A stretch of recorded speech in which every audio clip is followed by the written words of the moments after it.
The way I see the world, HIV is not epidemic in Africa. It exists, but it is there pretty much like it exists around the world.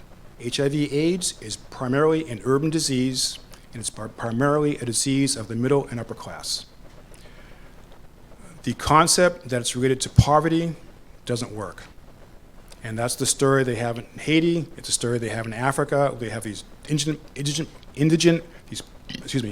poor populations suffering from poverty, suffering from all these other diseases, and all they have time to do is have sex and perpetuate the disease, all right? And also what you see, particularly in Africa, is people basically have chronic infections, chronic intestinal infections, bad food, bad water, no education, and of course, everybody knows, particularly being a man, when you're a poor man and you have no money, it's very easy to get sex, all right? So it doesn't quite work. What's the consequence of this? The last time I checked, 17 million Africans were receiving medications for HIV infection, okay? Now, I can't tell from where I'm standing, but a favorite testing site are prenatal clinics. So they're constantly testing pregnant women who are testing positive, and then they're dosing them for the lifetime with drugs. So the way I see it, for the last 30 years, we have millions of African fetuses that have been exposed to very toxic HIV medications. If I say it in the short sense, in the short phrase, millions of African fetuses have been poisoned. But I can't really say that scientifically because I don't have that data. What I can say medically or scientifically is that every medical intervention, a drug, surgery, or any other intervention, has a potential benefit or benefits and potential risks or risks. If you have large populations of people who are taking these medicines and they don't have HIV infection, they don't have no benefit, all they have is the risk. Now, there have been some very cursory short studies that say, oh, we've tested a few hundred people and there's no gross birth defects, no difference between women who have taken the drugs and women who haven't, okay? But what's missing here, it's like, to me, like Agent Orange, all right? They sprayed it everywhere, people aren't sick, and later they find out people are getting cancer, people have a problem. In Vietnam, children being born with birth defects because of this.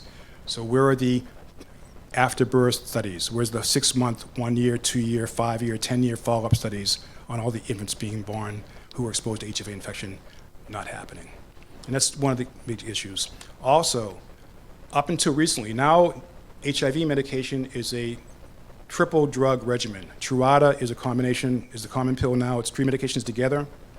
But in Africa, for probably 20 years at least, they were using single and 2 dual drug regimens. And they would have, if these populations had actually had HIV infection, they would have moderately prolonged the life of these people, but they would have created vast populations of drug-resistant viruses. Okay, that's would have been the effect. So, wouldn't have prolonged people's lives very long, but would have created a very different situation with drug-resistant viruses. But fortunately, I believe that's not the case. There are people who are infected there, but again, it's not the millions and millions that they say. And again, it's the same risk factors. In Africa, they tend to say, well, I'm not gay, I'm not doing drugs. The IV needle population there is very small. They don't have the medical black market we have in the States and in Europe, but many of the men are closet gays or bisexual, and that's how it's happening. Of course, it does happen heterosexually, but the transmission rates are much lower. Okay, generally, I'm going back a bit. Now they're saying different things, but basically heterosexual transmission tends to happen more in stable long-term relationships because the transmission rate's kind of low. And when it comes to the quickie, very fast, stranger danger situations, it tends to be more a higher risk when you're dealing with anal intercourse, depending on what the population is. So this is to me, this is the issue here, is that I can't address the injustice in America where people who are infected can't get drugs, but we have a situation where millions of people in Africa are being dosed and they cannot possibly have, the greater proportion cannot possibly have HIV infection. It just doesn't work on many levels. And that's also, I go into that to a greater degree about the statistical risks of HIV infection and stuff like that in the books. One thing I want to say is we've known since the days of the sailing ships that disease follows trade routes. It follows business, okay? Also why it doesn't make sense this HIV, Africa to Haiti to the States. And what you're gonna find is that everywhere Americans were is where you find HIV, all right? So, what I did when I wrote the book, these books, is I went back to the medical literature, which you saw, and I sought out the first legitimate AIDS cases. Now they've been saying this, Africa's had them for 30 years, 50 million people there, 50 million people, whatever, but where were the first cases that reappeared in the medical literature? And those cases appeared in New York City.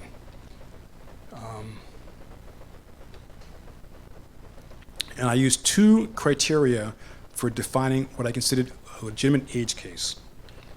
The first case is you have classic, what they call AIDS-defining opportunistic infections. Opportunistic means that since the immune system had a defect, these diseases had the opportunity to grow. These disease organisms are usually all around us in our bodies all the time, but when our immune system is healthy, we have no problem. And that was the problem also when the defect happened. These diseases could grow in the body unchecked, and we had no drugs for them because we never had a problem before. So we were starting from scratch. We had to develop drugs from scratch. So you want to have classic AIDS-defining opportunistic infections. The second thing you want is a cluster, all right? A cluster means a group. So they say, oh, there was a case in Zaire, 1959. There was a case in Norwegian family, 1964. And there was a case here, and whatever. It doesn't make sense. AIDS is a transmissible disease like the flu. If you don't have a guy with the flu here in Berlin, and then 10 years later someone over in France has the flu, it happens in a group, okay? So there has to be a cluster where you have a group. And the first clusters that the first AIDS cases that were considered legitimate that were diagnosed in real time, which means it happened in that moment, as opposed to going back in the literature and finding it retrospectively, were in New York City. All right, so what I find according to medical literature were the first legitimate AIDS cases diagnosed in real time. Now remember, when AIDS came out, it was unknown. They didn't know what caused it. And there was no blood test. That didn't come into after 85, 86. So what they did is they looked at the blood count, the white blood cell count, and there was a certain what they call immunological profile that indicated a defect in your cell-mediated immunity. I'll get back to that in another lecture. And when you have a defect in cell-mediated immunity, you have basically three types of infections: virus, fungus, or cancer. Okay? And 70% of all AIDS patients in America had one of three presenting symptoms. All right? So the first group that happened was, that was discovered was 13 patients in New York with PCP, meaning pneumocystis carinii pneumonia. That's a fungal infection. Before, it was only seen basically in people who had kidney transplants, because chemically you would suppress the immune system, okay, and these patients in the hospital during this time period, because they didn't want the kidney to get rejected by the body, so they suppressed the immune system so the kidney would graft that time to grow and the body to become accustomed to it, and that's the only population they've ever seen it. So to see it among young, healthy people, it made no sense. Of course, going back historically, you can find a few cases here and there, and going back 30 years, and I have that in my book, okay? And actually, of these 13 patients, I don't think all of them had HIV infection. I think some of them did. Some of them, when you look later in the literature, they don't seem to match the characteristics here. And there were another population that has trouble with this disease is IV drug users who live in the street, who are very, they don't eat, they're doing too many drugs, they have all kinds of infections, so that's also a population that can have this, and some of them were IV drug users. But the IV drug users, the population, in the population of HIV patients in the States, first it was the gay men, and the IV drug users came a little bit different, and there's an overlap in the population. Because again, a lot of the gay guys have a real problem with drug use and just oppression of their personality. So, heroin works really great for mental and psychological pain, so about 7% of IV drug users, about 7% of AIDS patients were both gay and IV drug users. Okay, so there's an overlap which brought it into the gay community. The second cluster was also in New York, and these were patients with severe herpes ulcers. And I won't go into detail, it's a really horrible story. They died, just ate up their body, and they died from herpes, okay? And again, no one knew what caused this. No one knows how this is happening. It was just horror,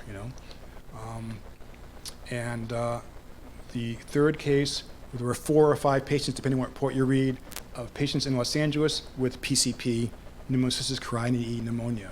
Now, what happened here is, all of a sudden, these cases were dispersed over time and over different locations. And at a meeting of doctors, people were talking about, gee, we got this weird patient, and they drew them together. But suddenly, there were 4 patients in the hospital at the same time in LA, all gay men. And the Centers for Disease Control has a network of epidemiologists. Epidemiology is the study of disease in populations, and every state has a chief epidemiologist that monitors disease, and if there's a problem, they report it to Centers for Disease Control, and they notify doctors how to react. So there's a publication called Morbidity and Mortality Weekly Report. And actually, I forgot to tell you when I showed you my picture, the brown boxes there were, I've had a subscription, I'm a weird science geek, so I've had a subscription to Morbidity and Mortality Report since I was 17 years old.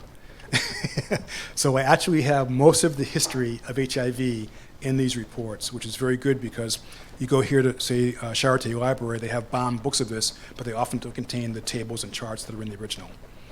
So what happened is Morbidity and Mortality Weekly Report published this story of this report of these 4 patients, and then every health journalist at every newspaper and radio station and TV station subscribes to this, and they actually get advanced copies. So the day the report, Morbidity and Mortality Weekly Report is released, these reporters are ready to publish the same day with the story. So bang, it hit the news. So many people believe that HIV started in Los Angeles because of the report of these people. The other people reported, normally when you have these stories, it has to go through the medical literature, and that's a review process. So you submit the article, it has to be reviewed by other doctors, other peer group, people like you, and it comes out a year later, 6 months later, and that's what happened. This report came out in June '81, at the beginning of the AIDS epidemic, and then the reports of these other patients came out in December '82 because they went in medical journals. Okay, so people often think it came from Los Angeles, but actually, the first patient with PCP in New York was diagnosed 19 months before the first patient in Los Angeles. So that was the first case in real time. I think it was it was April 1979. And ironically, it was a 27-year-old black guy. And the next 25 patients would be white. And initially, HIV was perceived as a gay white man's disease.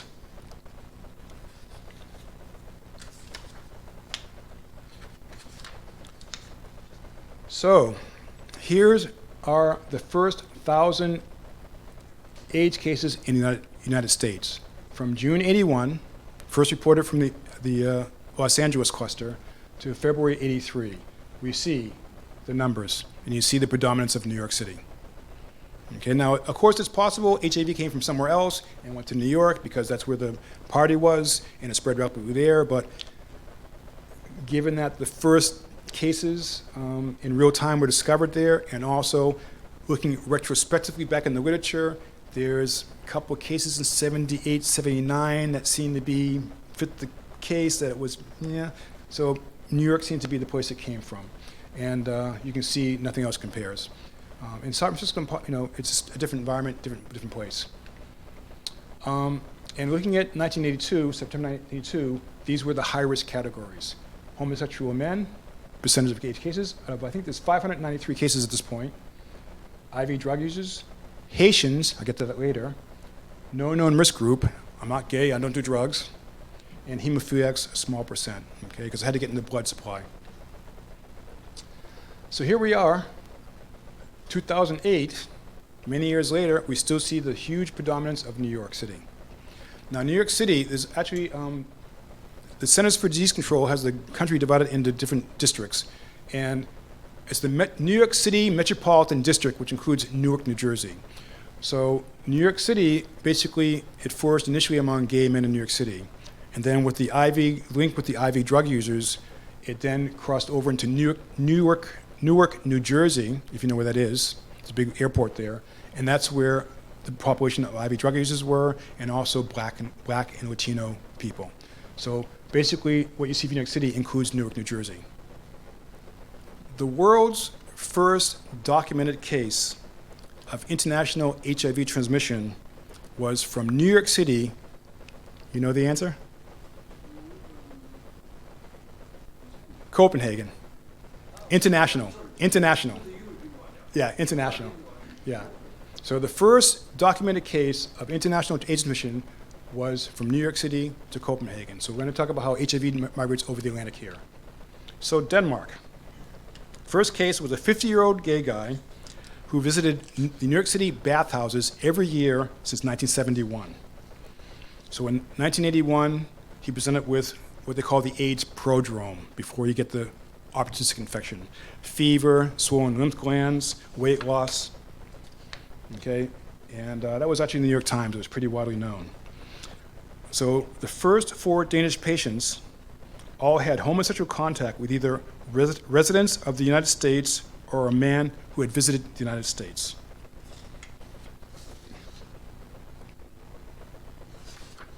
Okay. 3 of these cases, just to report, people now believe it comes from Africa. Back then, everybody knew it came from the States.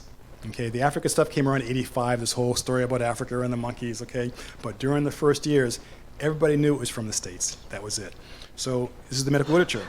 So 3 of the cases in Denmark were the first to be reported in patients who had not previously visited the United States. Okay? This indicates, and this is very important, I think I have it here. Whoop. Okay. This indicates that the disease can be acquired outside the USA.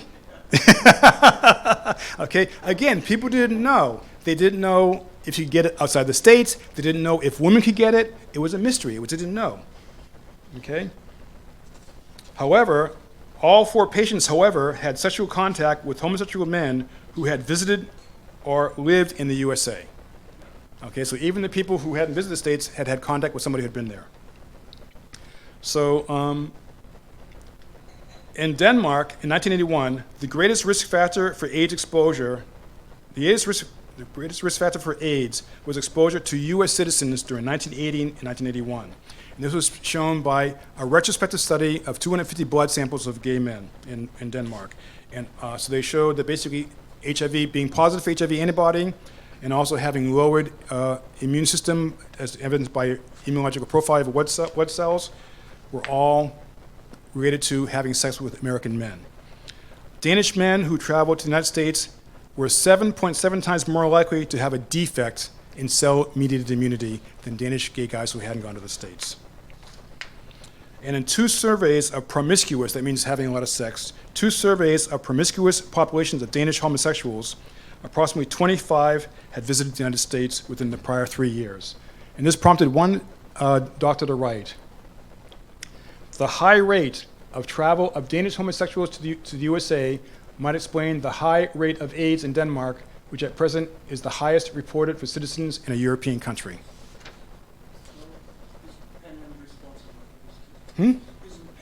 Oh, well, they had cheap air flights? Sure, yeah. Pan Am? Maybe that's why they're gone, right? Yeah. So, again, we're talking about migration over the Atlantic. Okay, United Kingdom. First AIDS case, December 1981. 40-year-old gay guy who had visited Miami yearly. Previous visit, 9 months before he developed PCP, the pneumonia. Okay, going forward to July 1983, there were 14 cases of AIDS in the United Kingdom. 12 gay, 1 IV drug use, 1 hemophiliac. 9 of the 14 had visited the United States within the prior 2 years. Doctors in the United Kingdom expected an emergence of a problem similar to that in the US with a 2 to 3 year lag period. All right? So in July 1983, there were 14 cases in the United Kingdom and 1,972 cases in the United States. And the first case of an IV drug user in the United Kingdom was, the first case of an IV drug user in the United Kingdom who had not visited the States was 85. So the IV drug population was kind of developed usually locally as opposed to being international travelers. So in 1985, when they got their first IV drug case in the States in England, the United States had 10,000 cases and 10% were IV drug users. And the first woman in the United Kingdom also was diagnosed around that time. So they had 10,000 in the States at that time. France. Now, France is a different story. I can't get into it all now, but France had a different profile, different dynamic of the AIDS patients. First case in 81, gay male. But there was a big cluster in France, reported in 83, 25 people. And what's interesting, 5 of them were female. Okay, that was very important because in the States, of the first 108 AIDS patients, 1 female.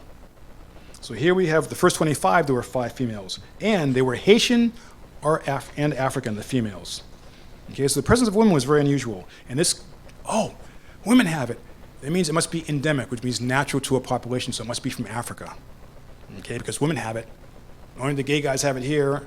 So women have it, they must be from Africa. And also, it was very interesting, because at this point, they really weren't sure that women could get it. It was kind of like, yeah, okay. So among all the open gay males in this group, most of them had been in the United States, of course. And what was interesting is that 4 of the heterosexuals had lived in Equatorial Africa. That's basically Zaire, not saying it. Or had visited the United States or Haiti. Okay, so 4 heterosexuals have been to Africa, Haiti, United States.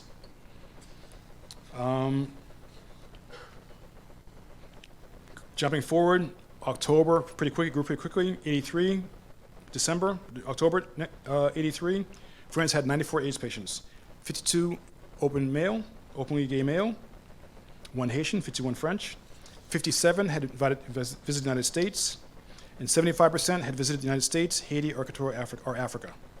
Okay, so some of you may have figured out already what's going on, huh? That basically there's a group here. Now, as opposed to England, and we talk about Germany and the States, in France, the French have joie de vivre. The British and all the British islands, you go to British Island in the Caribbean, it's the white people at the top, and then there's, basically a ministry of local people and stuff like that. It's very separated by race. You go to a French island, the French had sex with everybody. The rich people are different colors, the middle class are different colors, the poor people are different colors. They had fun. So gayness also, the French kind of, let's say, yeah, whatever, So it seems as though there's a group of people who basically had sex, the French people who had sex with Africans and had sex with Haitians and had sex with French, and it was one great party among them, where in the States it was much more segregated by race. Even the gay population was segregated by race, and I think also in any other countries. And didn't have the big population. The French have the population of the Africans. So, into West Germany. December 83, a total of 44 patients, 1 female. 90% gay males, mixture of European and American citizens. 14 had died. Of the 14 dead patients, all of them been to the States. Okay, so the first 14 who got it were dead. And they've been to New York, California, Florida, also Haiti or Central Africa, with one exception, and that was a hemophiliac.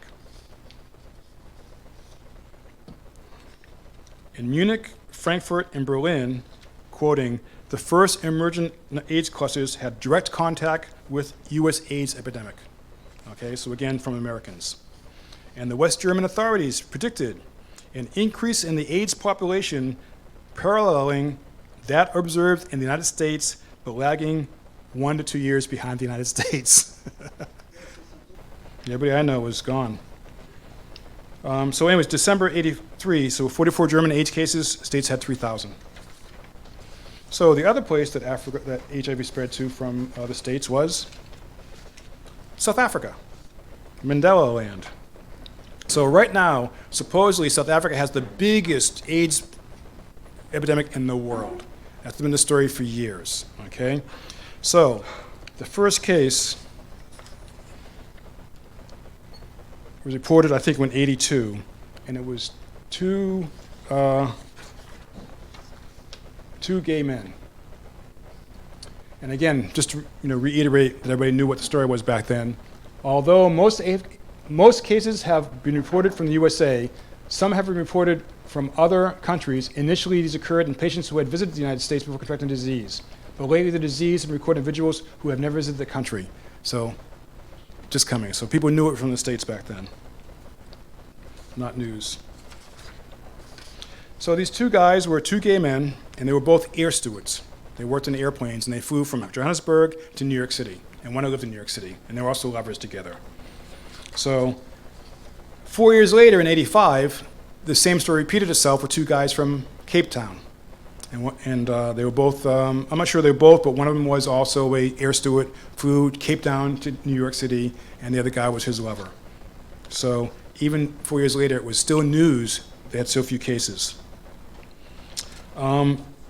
I have a study that was done in '85, and they took 843 blood samples from all these places: Namibia, West Africa, Kenya, South Africa, and of course, everybody knows that AIDS is endemic in Africa and it's everywhere, and right now they're testing all these people, and 30% test positive in South Africa.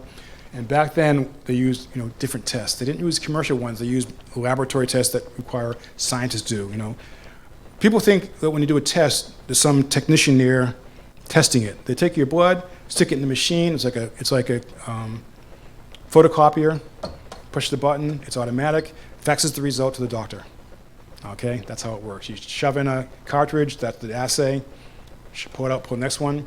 And these guys were actually doing it in the laboratory, which can be much more accurate if done properly. So you can see here, out of 843 people, black and white, from basically southern Africa, they only had, everybody who tested positive was gay with AIDS. They had 12 gay guys with AIDS in Johannesburg in the hospital, 23 gay guys with AIDS prodrome, also positive. Prodrome was the lymphadenopathy, fever, losing weight. And then they had 4 that had the prodrome, but they were negative. Maybe they didn't have HIV, maybe they did, but as with every test, you can have false positives, you can have false negatives, or the antibody level hadn't developed sufficiently that it could be measured by the test. All right? So, and I'm a medical writer, so I'm sorry in some ways to just speak so casually about, or off the hoof about people living and dying. This is what we do. So, again, my theme here is to try to help the afflicted now, particularly in a situation where people are being dosed without the proper in truth evaluation. And basically, if you jump up to '87, they had 50 guys in South Africa who had HIV, AIDS, and all of them came from high-risk groups, okay, and they were all white. They had 64 in total, but 50 of them were South African, and they're all white. And now, you have years, like '99, where everybody who had AIDS is black, okay? That's in the South African book, too much to talk about. So, when South Africa, which has the biggest AIDS epidemic in the world, had 50 cases, the States had 29,000 cases. Okay, so next step is HIV migrates to the Caribbean. So the big story with this I actually did a very poor presentation of the information about the genetic study where the guy said it came from Haiti. Okay? And this guy, Warby is the guy named the author of the study, the principal researcher. He's come up with the story again and again and again, and he's stuck with his head in the past. Okay? Because back initially, among the first 500 patients, there were a lot of Haitian patients. Okay? So they thought, oh, it must be endemic. And there were women. Okay? So I'm going to go there now. All right? So HIV migrates to the Caribbean. So in 1982, again, 1 year after the epidemic started, the CDC reported the first recognized Haitian AIDS patients. And they were residents of Haitian Connection. They were resident of New York City. So the first Haitian patients were residents of New York City, 10 men. And the second cluster, Miami, 17 men, 2 women. Wow, 2 women. Again, among the basically white Americans, of the first 108 patients, 1 woman. And here we have 29 and 2 women. Must come from Africa, must come from Haiti. Okay, this is a year before the Paris cluster. Okay, must come from Haiti, it's with women, it must be endemic, means natural to that population. Okay? So again, this is before the Paris. So again, going back, we see that in the high-risk categories, we have the Haitians were 6%, about 35 out of the 593 patients by 1982 were Haitian. I'm like, oh my God, it must be from Haiti. It must be endemic. There's women. Okay?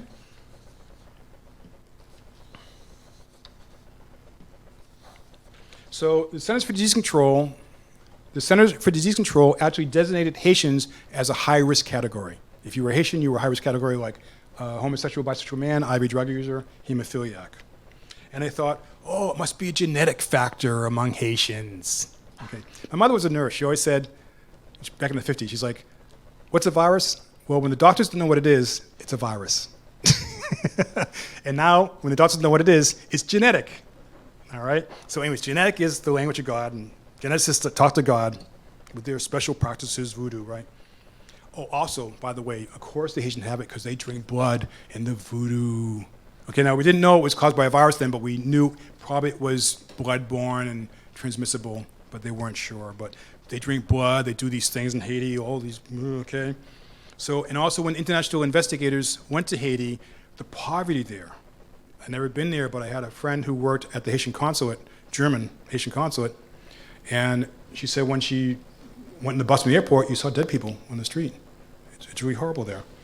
So the international researchers were appalled by the poverty. So they said, oh, it's so dirty here. It's so poor. It must be the birthplace of HIV. Again, associating poverty with this disease. Now, the other issue is when you go to a place like this, according to the CIA fact book, in Haiti, in the 80s, life expectancy at birth was 30 years. Okay, the average length of survival was 30 years. Now, actually, longevity is set a lot by infant mortality. So if a lot of babies die, it drops down the level. So if you make it past infancy, you have a good chance of a normal life. But you go into this place where people die at 30, and you're saying, oh, this person has AIDS, this person has AIDS, people are dying for all kinds of reasons, including starvation. Okay, again, starvation, cell-mediated immunity, okay, same thing. Now the story with these guys who were in the States, they were all recent immigrants from Haiti, okay? They're all like, oh, we're not gay, we don't do IV drugs, we're just regular guys, okay? No, not us, okay? They're all recent immigrants. So of course they're very sensitive to making sure they fit in, okay? But in Haiti, the story was different. Local Haitian investigators, after they found how to speak with things about sensitive issues, found out that 74 to 75% of Haitian patients, AIDS patients in Haiti, admitted having bisexual sex or homosexual sex, or another risk factor. And by one study, 72% of all Haitian AIDS patients were bisexual men who had at least one sexual encounter with a North American. All right? And no one was able ever to find a Haitian AIDS patient in Haiti who had traveled to Africa or had sex with an African. Okay, let me say traveled to Africa. I'm not sure what had sex with an African. But 10 to 15% had traveled to the US or Europe. Okay? Also, since Haiti was being blamed for this and the local investigators were sick of it, they did a strong investigation into trying to find historical AIDS cases. So basically they knew the first AIDS case in Haiti was around 1979, or about the same time in New York. In that time, we know now there's some before that. So they went back and tried to find retrospectively cases of AIDS in Haiti. And they used Kaposi sarcoma, the skin cancer that was common to AIDS patients, as a marker. So they went back and looked. So they questioned 21 practicing dermatologists, skin doctors, and pathologists, the ones who do the testing in the laboratory for tissue samples. They went back and looked at cancer biopsy, where they take out the sample, records at 3 private hospitals in Port-au-Prince, where it's in the capital, 180 beds each. And they reviewed 1,000 cancer biopsies from a hospital that serviced 150,000 rural people. And they tested antibodies from blood from 190 people from 77 to 78, all negative. I think they found one case of a Kaposi sarcoma, which is a 54 or 55-year-old man, which is normal for the old type of style. So basically, they did all this investigation. They found no cases before 79 or no indications of HIV data before 79. So The investigators say in Haiti, these data are consistent with the hypothesis that HIV was introduced to the Caribbean by male homosexual tourists, which may explain the high percentage of bisexuality found early on and the persistent, although decreasing, male predominance in patients with AIDS. That means first it was males who had it, and then their wives were infected from them, or their girlfriends were infected by them, and then babies were born with it. So first it was all men, and then the population decreased because they were, and again, in heterosexual AIDS transmission, it tends to happen in the domain of a long-term relationship, not the quickies of the guys in the bars. So these guys were infected by North Americans, then infected their wives, and babies were born with it. Okay? So this is what I call Blame Black People for AIDS Part 1. All right? And of course, Africa's Part 2. So I have a story to tell, and this is an anecdote. It's just a story. It's called hearsay in a court of law. It's not valid as evidence in a court of law. It's not valid as evidence in a scientific domain, okay? But I was in Provincetown, which is a big summer resort in Massachusetts, out on a peninsula. And I was talking to a guy there, and he told me a story about his vacation in Haiti. So he goes, yeah, Chris, Haiti's great, man. It's really, it's all gay there. Club Med there is gay. And in New York, he's a guy who's from New York City. He says, all the gay newspapers in New York have ads for sex clubs in Haiti. So I decided to go. And I went down there, and it was great. I bought this beautiful young black man, just like you, Chris, and it was great. I spent the night with him, and the next day, he came back with his wife and his 2 children, all dressed in their Sunday bests. And his wife took my hand and kissed my hand and said, thank you, thank you, thank you. Thank you, thank you, thank you. Thank you for hiring my husband. All for $10. Thank you for hiring. Angestellt. Thank you for hiring my husband. So the wife came and kissed this man's hand and thanked him for hiring. And he's told me $10 is a third of the annual income of Haiti. Okay, now I have another study that says at that time it was $300 was the annual income, but that would include all the coffee and plantation millionaires. So maybe for the man on the ground, $10 US was a third of the annual income. So this anecdote puts everything together. Now, I wanted at one time, I found it's gone now. I have my old computer, I wrote all my first books on. It's dead, all this stuff is corroded, but I knew of a library of gay literature in New York, and I wanted to go down and substantiate this, but I can't do everything. But this story is mentioned briefly, scantily in the medical literature, but here's, again, human dynamics. That the medical literature just doesn't even know anything happened like this. Okay? And this explains exactly why AIDS is in Haiti. And I met people from Montreal. I met a guy, I'm a metro guy, right? Urban guy.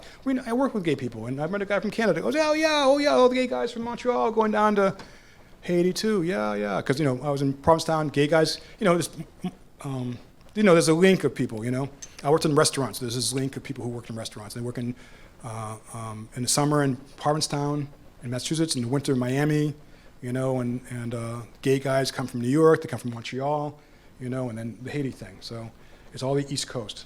West Coast did something else. So that story tells you why AIDS was in Haiti, which had the biggest epidemic in the world in 1982. Okay? So somehow, all the scientists miss this stuff. You got to be, a guy working in a restaurant. The guy was to know these stories. And all the guys who go out of grad school and go to study have the nose stuck in the laboratory, and this guy Warby, with his studies, they don't get it. So now for the other Caribbean. Okay, we're talking about the Caribbean now. Here's the layout in September '86 of AIDS cases. Okay, so I don't know if you can see this. So what's funny with AIDS is they're always talking about absolute numbers. Okay? Now, every other disease, they say, oh, we have 5,000 AIDS cases, 10,000 AIDS cases. Every other disease, they say, oh, we have 10 cases per 100,000, 1,000 cases per 100,000. Okay? So they never do this with AIDS. So if you do prevalence, also called rate, which I do here by 100,000, we see the rate. So in 1986, the country with the highest AIDS rate in the world was Bermuda. It had only 42 cases, but only 55,000 people. And what's Bermuda? It's a tropical island, and I'm assuming they're gay guys because, and this is all thing, I was in a gay town for almost a year, 3 months, and same thing. All the men have the money and women don't, same as the world. Okay, so he have guys who have money, who have their private estates or houses in Bermuda, a real expensive place, and they fly down to Miami, they fly up to New York, they party, they fly home. Highest age rate in the world per capita, per person. Okay? Bahamas is also a nice, sexy place if you got some money, you want to hop over to Miami and party, and hop up to New York and party. They had the second highest age rate in the world. Okay? Now we come to the United States. So they have 42 cases in Bermuda. Bahamas has 68 cases. The States has 24,000 cases. All right? And where's Haiti with its 501? Is now number 5. So if you come to the bottom, we have Jamaica, which is very anti-gay. They don't tolerate gay people in Jamaica, so you can't go there and party if you're gay. And then Cuba at the bottom has no one. And you know why? You figured out yet? No Americans can go to Cuba. So where you don't have Americans, you don't have AIDS. Excuse me. Yeah. Couldn't this be dependent on that they want to report? It also could be that, yes. Report about their AIDS cases. Yeah. Doesn't want to report about their AIDS. Yeah, it also could be that too. Also could be that too. Because You talking about Cuba? I think it's much more than that. Well, this is 86. Okay. Okay. So again, even in Germany, it was like, I forget what number, I forget what the story was in Germany. It was like 84, 85. They had 44 cases. We had what? I forget the numbers already. Okay. I didn't say South Africa. I should have reported South Africa. I think in South Africa they had 50. We had like 30,000. All right, so it's Won't just AIDS because they don't Yeah. want to see Could be, that could be, AIDS, but so the- they don't have AIDS. If you're not reporting that they don't have AIDS, then there's no AIDS. could be. There could be. Could be. Now, the story with Cuba is very special because they used, I think they used indirect immunoprecipitation or indirect immunofluorescence. They didn't use the commercial test. They used a really high quality test. And they tested, it was 0.147. They did 1 million people and they got one person. And you know something? That was probably a false positive. At that rate, come on. It's probably a false positive. All right? Now, what's interesting about Cuba is Cuba had 25,000 soldiers in deepest, darkest Africa, Angola, right? AIDS Central, right? They had 25,000 soldiers who came back, and they still have no AIDS. But it's from Africa. No, it's not. From the States. Okay, so the other countries are questionable, but, and they did a better test than our commercial tests. All right? So, and this is the story. In Haiti, oh yeah, Haiti's so poor, there's thousands and thousands there, we never get, yeah. In Africa, there's millions and millions, they don't have the hospital. That's the story. Yeah, the table also suggests that it's really more prevalent in New York, in the United States. Well, again, we have many more cases, but we have a higher population, so the prevalence rate is, the rate is not as high. But yeah, yeah, we have the most cases. Okay, and I don't know if you could see it, how clear it would be. This just shows the top end of the table, and then we go down to the bottom end, and you can see the difference. Okay, so that's it. And then again, there's the old concept: disease follows trade routes. So in the Caribbean, trade is tourism. But again, the Caribbean nations with the most AIDS cases are those with the strongest economic links with the United States, namely Bahamas, Haiti, Dominican Republic, Trinidad, Tobago, and Mexico. So what they're talking about here is absolute cases. They're not talking about prevalence rate, they're talking about absolute cases. So Haiti, Bahamas, Bermuda, they have Trinidad and Tobago, they have absolute cases that are high, but not prevalence. So it's a different story. And also for the Caribbean, homosexual, bisexual men, AIDS patients, sexual contact with a gay American man rather than promiscuity appeared to be associated with infection. So it wasn't how many people you slept with, which is a story in the States, it was the fact that you slept with an American man, it was much more likely.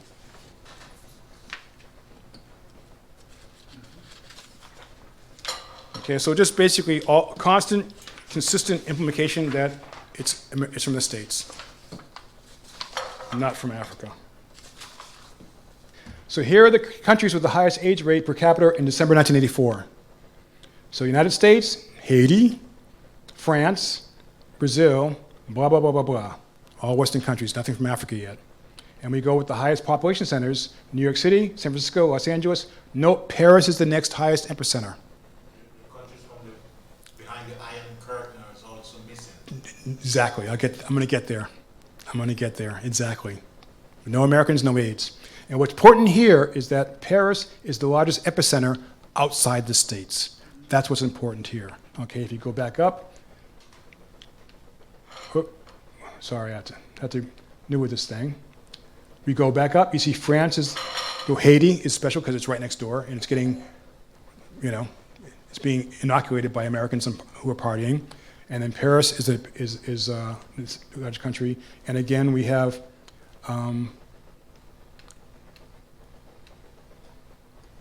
Paris being the largest epicenter. Now what's missing here is probably Port-au-Prince, Haiti. Okay, so Port-au-Prince of Haiti is probably in here, but it just isn't discovered. So we talked about HIV migrating over the ocean, the Atlantic. We talked about HIV migrating to the Caribbean, and now we're going to talk about the first black Africans. Okay, remember the first Africans were white gay guys. Okay, the first black Africans were residents of Belgium. You know this too, right? Yeah, okay. So, basically in '83 there were 5 patients, and kind of questionable to me. They didn't seem to be the definitions, the stuff. I'm not sure. I'm not sure they really had AIDS or not. And then they jumped up to like 13, and all of them were residents of Belgium, Rwanda, or Zaire. Okay, and overall, all the first black African patients were diagnosed out of Africa. Okay, they were upper class people capable of traveling to Europe to get diagnosed and capable of traveling to Europe for just recreation and business. Okay, and the profile with the first Africans in Africa were men, denied homosexuality, denied drug use, their wives, and children born with AIDS. Okay, that's the profile of the first very cases in Zaire and Rwanda. And we note that, of course, Rwanda and Zaire are what? Former colonies of Belgium and France. They're Francophone countries. And what happens? Disease follows trade routes. All right? So my interpretation is that Paris was the epicenter, the major epicenter in Europe. And from the European epicenter of Paris, HIV spread from Paris and Belgium. Basically, Brussels and Paris are like one epicenter together. And from there, HIV spread to Rwanda, Zaire, and Mali, which were all Francophone, French-speaking countries, because those are the trade routes. And those were the first black Africans with AIDS. Okay? And it's... Wonderful scientific history of AIDS. Thank you. Well, this is, again, I've done my homework. All the researchers out there doing the computers and stuff, no one sat down and gone through the homework. So this is all in the literature, just sitting there, but who's done it? Yeah. Okay? That's the problem. You did a great work. Thank you. Thank you very much. Thank you very much. So again, being the dead horse, disease follows trade routes. So from Paris, AIDS spread to Brussels, Belgium, Kinshasa, Zaire, Lusaka, Rwanda, and also Port-au-Prince. So people from Paris were going to Haiti too. So Haiti was getting cross-pollinated from New York and Miami and from Paris. Okay, and then in this group had this basic group of people who had sex with everybody. There was Haitians and blacks and whites, and they went to Haiti and they went to America and they went to Africa, and they all had money. So again, who were the first patients? Upper class, middle class, privileged, and they were diagnosed in Belgium, so they had to come and get treated there. And I actually missed a very important quote here I didn't bring. But one of the doctors who treated the first 30 or 40 patients, one of the doctors said, "We believe that AIDS is a new disease in Africa because now we're having all these patients come from Africa to Belgium to be diagnosed." Okay, so they've had AIDS patients for 30 years, 20 years or whatever. They never saw it, but now all of a sudden, all these Africans are coming to get diagnosed in Belgium. I missed that quote, I gotta put that in. But of course, there were women, so it must be endemic. So this is Blame Black People for AIDS Part 2. So overall, if we believe that all the guys in Africa who were not homosexual are actually closeted or bisexual, then AIDS in Africa falls in alignment with everywhere else in the world. Okay? And of course, even now, you know, what was it? Did Nigeria just pass, or Kenya? Who just passed a law outlawing homosexuality in Africa? You know, some country in the last year or two, there's still this it's a bunch of American Christians going over there and convincing these people that homosexuality is the devil, and they actually passed a law outlawing homosexuality recently. So obviously these people had good reason in Africa for hiding their behavior, you know, terrible feeling. So again, the Africans didn't get HIV from monkeys, they got it from other people in nightclubs in Brussels or Paris or London or whatever, okay, because this was the game. Yeah, the first black Africans, yeah. And all of this, this is just the beginning. I have so much more to talk about that pulls all this stuff apart. But basically, to me, the idea that HIV is decimating Africa, that 10% of the population will survive afterwards, it doesn't make sense. But again, the antibody tests are positive a lot in tropical, indigent, poor populations. Okay? And again, the sin to me of the medical community and the diagnostic community is that they accept these outcomes. They make no sense. They should know that in these populations, the test can't be valid. So there are people who know things they aren't saying.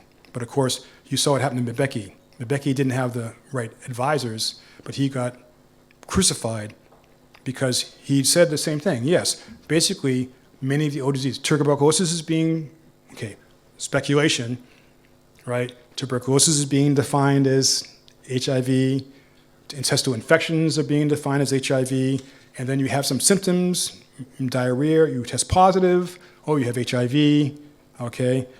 And the sad part of this, of course, is they're getting drugs for HIV, but they aren't getting treated for probably what they actually have, all right? And people still get river blindness, right? They need a $10 antibiotic to get rid of river blindness, and they don't get it, but we're spending what costs in the States $30,000, $50,000 a year, and they're getting it in Africa and poisoning their populations. And one thing I want to say now, particularly to the Africans out there, there's all this thing about religion and church and homosexuality. I'm just reading this very interesting book now about the history of development of capitalism out of feudalism. And back before the Black Plague, so back in about 1300s, there was a terrible disease they called the Black Death, the bubonic plague. And in Europe, about a third of the population died. Okay? After this die-off of the population, this is the beginning of capitalism, and the rich people wanted more workers, because that was the concept now. The more you have is better, and you need more workers. So at that point, the Catholic Church always worked with the rich people. At that point, because they wanted more people in the population, they passed laws, civil laws, and the church also passed religious laws forbidding homosexuality and contraception. Okay? So before 1300, no one cared about homosexuality. And women had herbs, and they could control their menstruation. They could abort babies. No one cared if they aborted babies or had contraception. But after the Black Death, the rich people wanted more babies, they wanted more money, so they outlawed. So that's the first time the church outlawed homosexuality, 1300. It doesn't go back to the time of Christ. It doesn't go back even time of the Kennedy in the Bible in 1400 AD. The church did this for economic reasons of the elite, to outlaw homosexuality and to outlaw birth control. So that's the history of where this comes from. It's not going back that far. So What's the name of the book, please? that's Caliban and the Witch. Caliban and the Witch, and it's actually a feminist history of, basically it's a socialist feminist history showing how people fought tooth and nail, Eki here says it to me, not to be put in the factory, because they had a good life working together on the commons. And they closed off the commons where people would live and work together and party together and grow food together. And then they forced people to work for a wage, and they didn't want to do it. Okay? And then after the Black Death, society broke down. People were wandering around, didn't really have a home, and they would grab them and put them in prison, make them work, because they wanted to make money.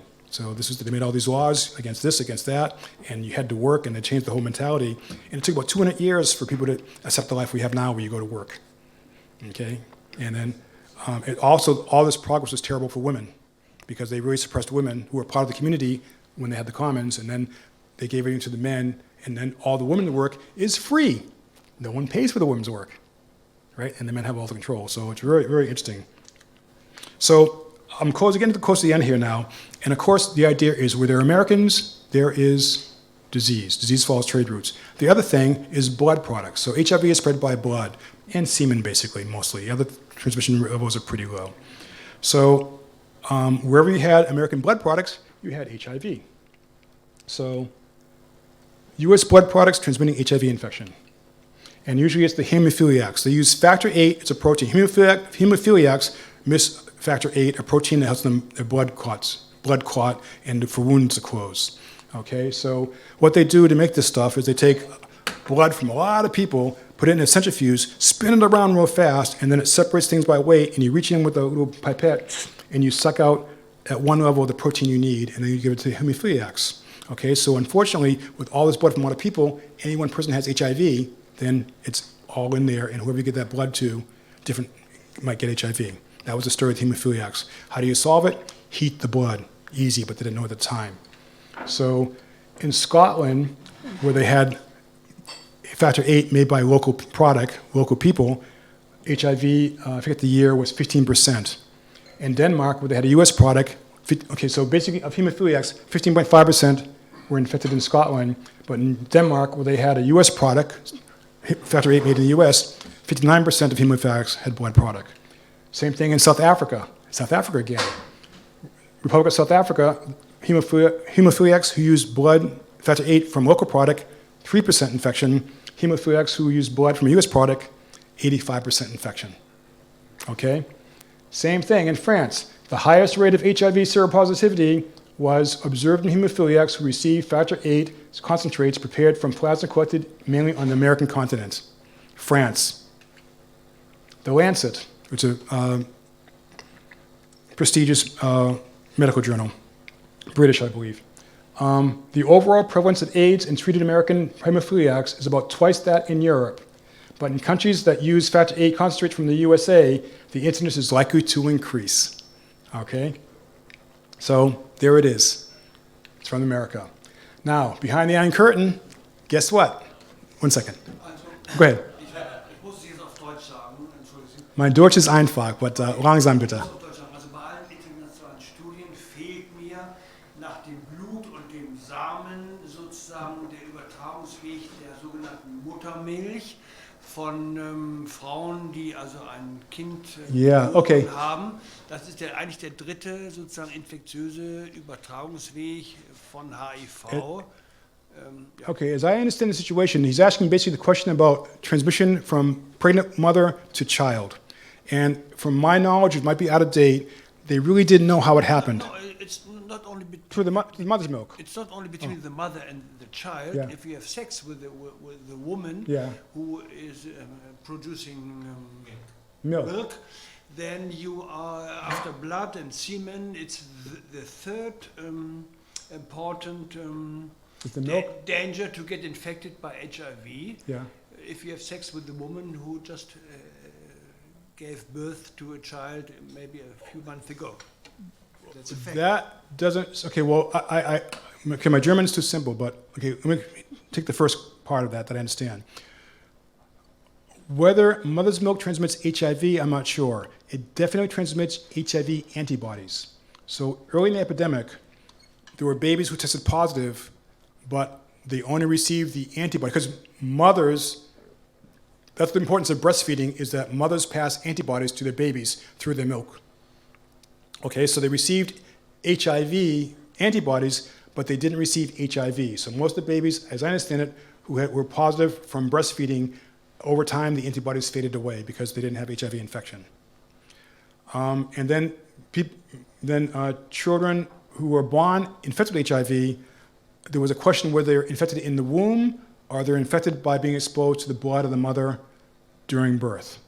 And that was not, as far as I know, determined how that happened. So now in Africa, they're claiming all these women who take HIV, all these pregnant women who take the drug, that the birth rate of HIV infection is much lower.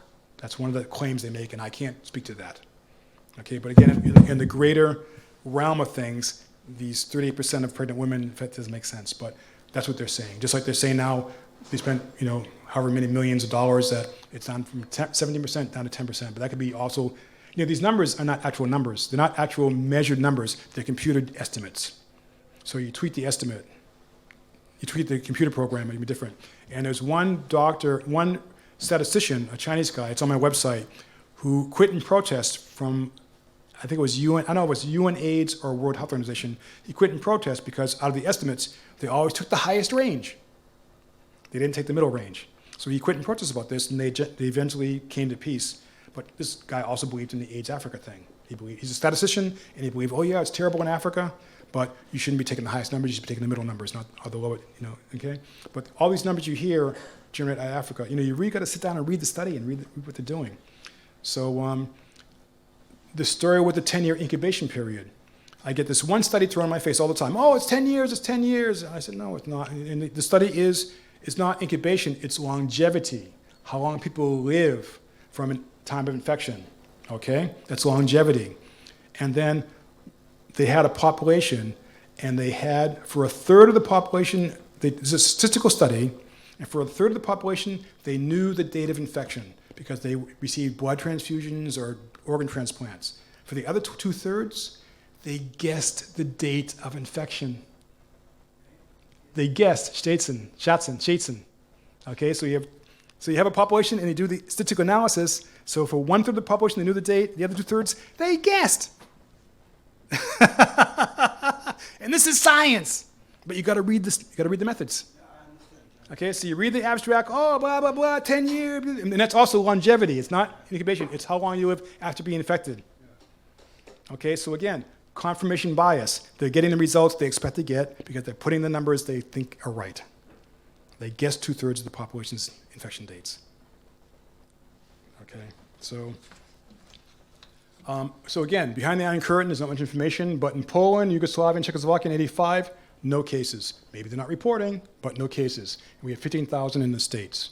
Cuba, we have the 87, that one case compared to 24,000 in the States. USSR, one case in 88. US, 82,000 cases. 1990, USSR, 13 cases. US, 132,000 cases. No Americans, no AIDS. Okay, now, back in 87, the US shocked the world because they put a travel ban where no one with HIV infection can come to America, which is terrible because we had most of the cases, we had all the doctors with experience, we had all the experience with the drugs, but if you were infected, you couldn't come. And everybody knew it comes from the States, but you couldn't say, okay?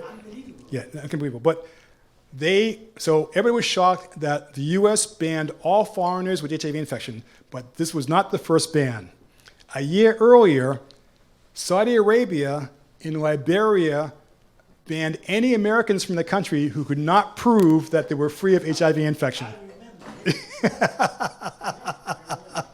Okay, so the first bans were in African country, in an Arabian country, banning Americans unless you could prove you were free of HIV infection. So everybody knew where it was from. All right? Okay? Yeah, okay. But we, in the lecture, I'll get into the Africa thing. So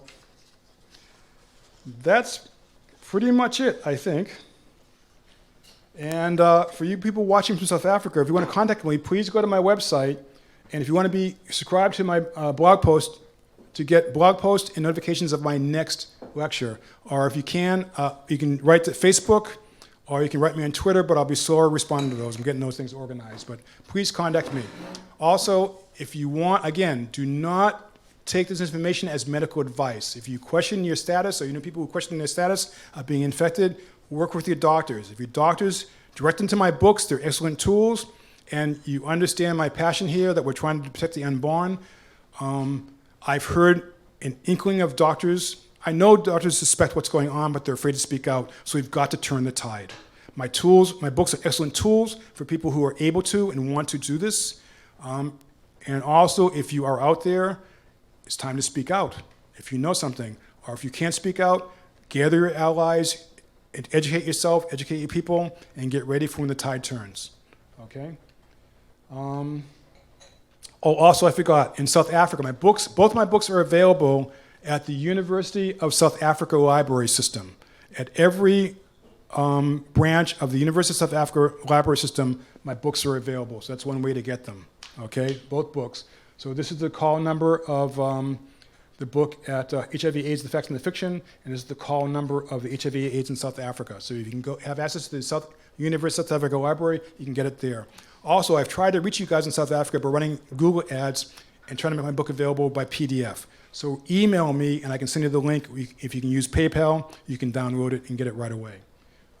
So here are the books. You can order them at bookstores. Spread the word. If you like this on your page, share it with your friends, write us, tell your friends, talk around, let people know. And here's the address, or again, just Google Chris Jennings, HIV, and you'll find me.